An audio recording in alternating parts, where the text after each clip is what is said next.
eo amin'ny lafiny tontolo iainana kosa indray miaina tanteraka ao anatin'ny fiovaovan'ny toetrandro isika eto Madagasikara amin'izao fotoana izao izay misy fiantraikany betsaka eo amin'ny zanak'olombelona sy ireo zava-manan'aina rehetra.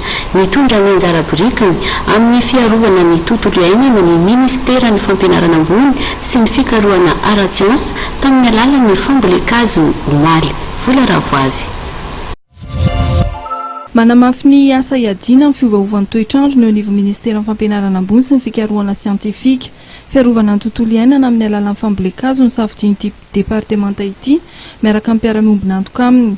Omaly dia zanakazo 4,000 ny volen'ny ministeran'ny fampianarana ambony niaraka tamin'ny mahasoivoan'ny Afrika Atsimo sy ny Telma izay mpiara-miombona antoka amin'ny ministera ao anatin'ny tetikasa square kilometer iray.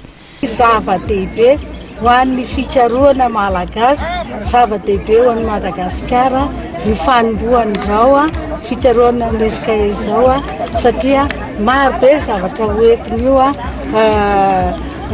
fikarohana ara-siantifika moa zany tena hoe misy manontany hoe inona no ilana amin'izany any ambony tsy taka-maso any maro ny zavatra ilana azy fa na dia manodidina an'ity fotsiny aza misy ny asa izay tsy maintsy hisy asa zany izay volon'ity satria misy tanora zao any Cape Town efa vita fianarana hiasa.